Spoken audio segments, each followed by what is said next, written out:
So the Israelis have been talking about invading Rafah, which is the last stretch of the Gaza Strip. And again, I know this might seem a bit confusing because Gaza is already so small, but you have basically multiple cities inside, right? Now, Rafah, you can see, is down here on the border with Egypt. And what's so funny to me, and I can't believe this. I can't believe this. The Israelis have pushed 1.5 million Palestinians all the way south into this tiny piece of land called Rafah in Gaza. And only now, the Americans and the Germans and all these Western hypocrites, they come out and say, well, you know, before the Israelis go in, we want them to show us, like, you know, a plan of attack that prioritizes civilians. We want to make sure they don't kill too many civilians. Where have you people been? What are you waiting for? Why don't you just wait until they push the Palestinians to the moon or into the damn sea before you ask for something that prioritizes civilians? Why don't you just wait until they're in Morocco? I mean, have you ever heard something so silly in your life? They're already at the edge. They're already down here. They're down here at the edge. There's nothing left. It's like a tube of toothpaste that's been squeezed all the way to the top, and there's nothing left. People are fucking dead, and then they're saying, "Oh, you know, you have to watch out for civilians." And it's the same countries killing the Palestinians. It's the Germans and the Americans, the top two suppliers of weapons. I mean, you really can't make this up. Listen to Blinken. This is today. Listen. Obscene. The US Secretary of State has said Washington needs to see a clear and implementable plan for Rafah. Antony Blinken was speaking in Vienna, where he's held talks with the Austrian foreign minister. We are working every single day with the Israeli government on all of the challenges that the situation poses to Israel, to Palestinians, to other countries in the region. And that's happening across our governments, and it's happening on a whole variety of issues, including our commitment to help make sure Israel is able to defend itself and not ever see a repeat of October 7th, to make sure, though, at the same time, that more and better is being done to protect civilians in harm's way in Gaza, to get the humanitarian assistance they so desperately need to the children, to the women and the men, to look at everything that needs to be done to prevent the conflict from spreading, including to the north with Hezbollah and Lebanon, or more broadly in the region. And in each of these instances and so many more, and I'll come to the hostage question in a moment, we're working on a almost more than daily basis with the government of Israel. As past administrations have worked with Israeli governments, whatever party or persuasion they were, whatever party or persuasion our own government was. That's the nature of the relationship. Also the nature of the relationship, and this is particularly true of President Biden, who has such a long-standing history with Israel. As he said, and I'm sure you've heard him say, he's worked with every Israeli prime minister going back to Golda Meir. He speaks very directly, very candidly, very openly about our views, our perspectives, our thoughts with our partners. That's fundamental to the relationship. That's actually the strength of the relationship, to be able to speak clearly, candidly, and directly. On Rafah, as I said, I won't repeat it, but you asked specifically, have we seen the plan that has been alluded to now in the press? And the answer is no, we've not yet seen it. I mean, I almost want to apologize for putting you through that. I saw some of your comments. You guys are, you were saying the best way to listen to Blinken is without the sound on, and liar, war criminal, Satan, devils.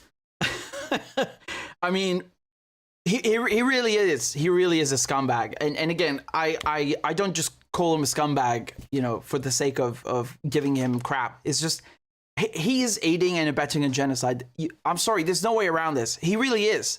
He's like the nice face of the genocide in terms of, you know, the so-called diplomat. I don't know what's diplomatic about a genocide, but He's been, according to the press, he's been engaging in beautiful shuttle diplomacy, right? Like as if he's trying to solve cancer or something.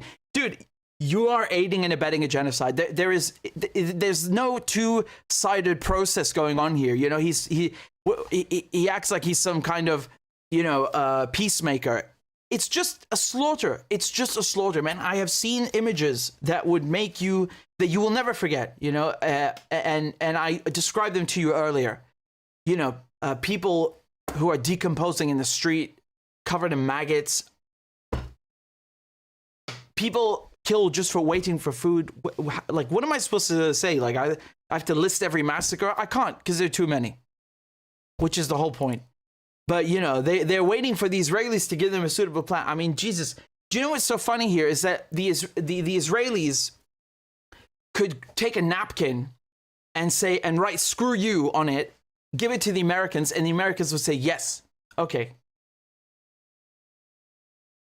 That is how pathetic this entire display is, okay? So I'm not even sure what the point of showing you the rest of these clips is. It's just pathetic. It's just, there's nothing to talk about. It's just people asking, Blinken or spokespersons like, yeah, well, what about Rafah?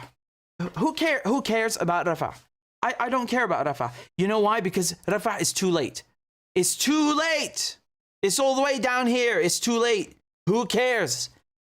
What about everything before that? What about all of the stuff that's been going on for the last 6 months?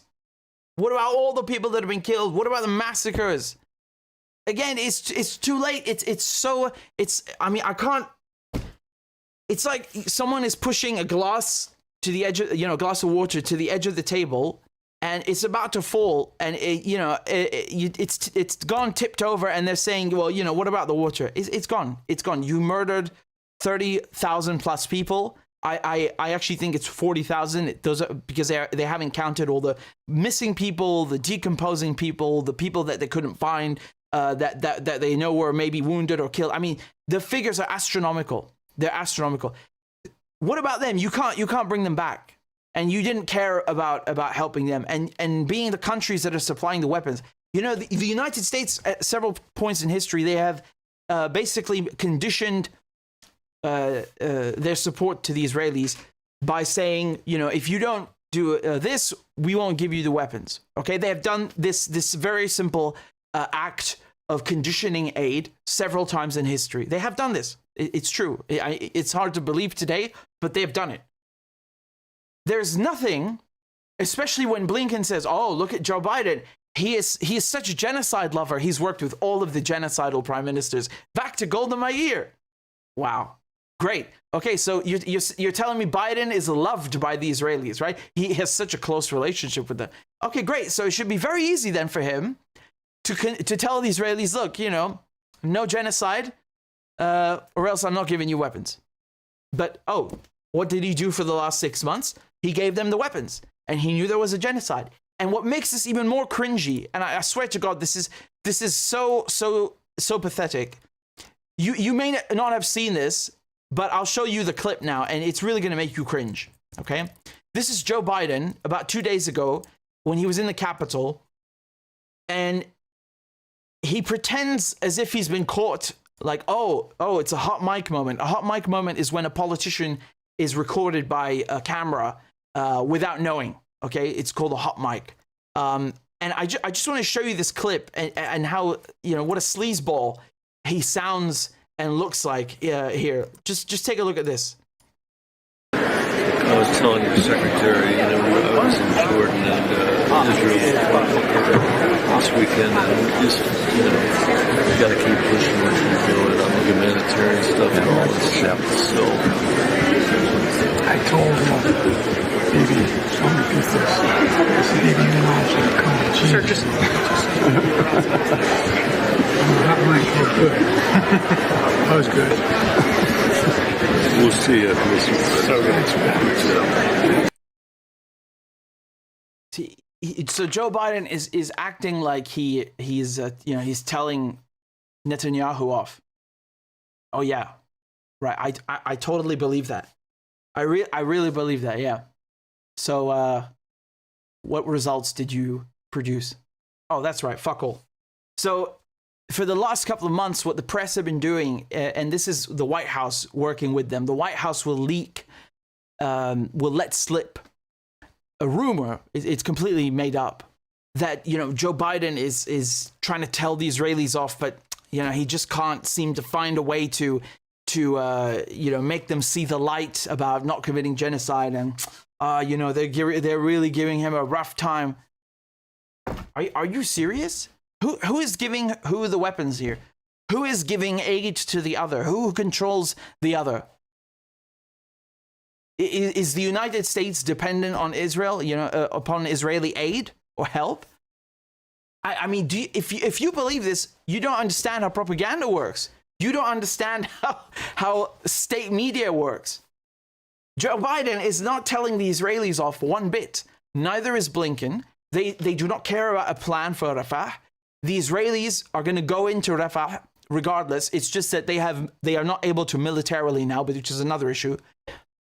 The United States has enabled a slaughter that has gone on for 6 months. Even if tomorrow morning, even if this second, Israel were to just disappear from the face of the earth, Joe Biden would still be guilty of genocide. I don't care what he tried to do. That's bullshit.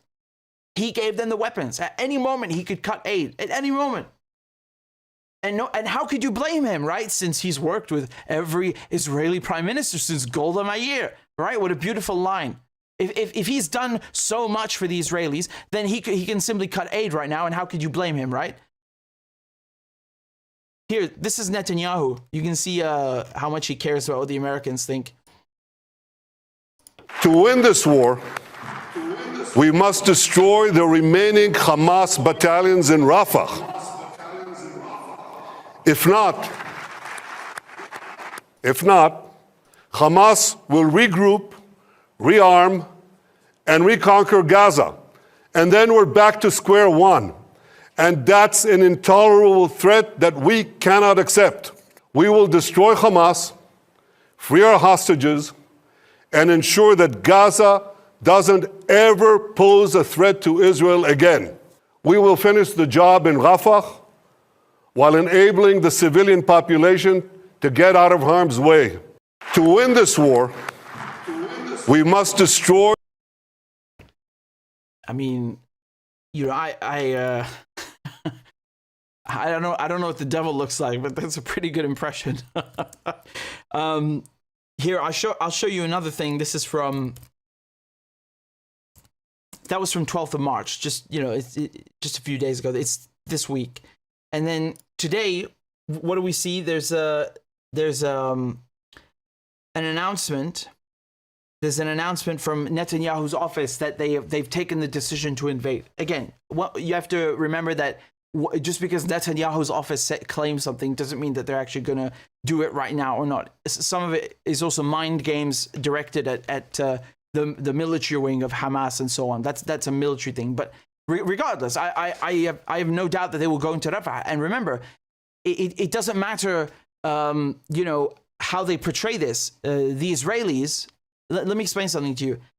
The Israelis don't have to go in physically with tanks for them to already be in Rafah. There are people in Rafah starving? Yes. The majority of Palestinians, 1.5 million, have vacated all of Gaza and gone into this tiny strip of an even tinier strip. So all of these people have already suffered, have already lost their homes, have already been bombed, have already lost family members, have already been starved, are still starving.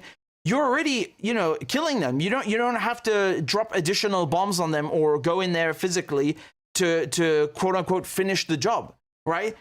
People forget that there are other dimensions to the war, meaning starvation, no water, no food.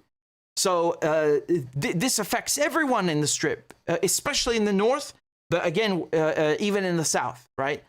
So a lot of this is just propaganda. Like, they speak about Rafah as if it's like a different country or it's a different place on the planet. No, it's still in Gaza. Everyone in Gaza is starving and doesn't have water and is in misery, right? The Israelis have turned it into hell. So please, my point here, I'll just close with this, is just ignore all of this crap about how the Americans are trying to tame the Israelis, but the Israelis just won't listen. And, Biden is really trying. Biden is just trying to save his behind because he's trying to get reelected. And he knows that people, especially young people, black people, Arabs, the minority groups in America, they want to have him for lunch. And rightly so. They should not vote for Biden. Absolutely not. So again, these cheap, PR stunts. Oh God, just horrendous, really horrendous. It's if you can imagine Blinken or Biden sitting down and actually, arguing for anything good in Gaza. I mean, you don't know what's been happening. You've been living under a rock for the last 6 months. They are just as guilty. If there were a trial tomorrow morning, we had a Nuremberg 2.0. I would put Blinken and Biden right next to Netanyahu in the docket. And there is no other way to do it. They're just as culpable. Netanyahu can drop dead and they would still be just as culpable. These people are scumbags. They're scumbags, they're Nazis.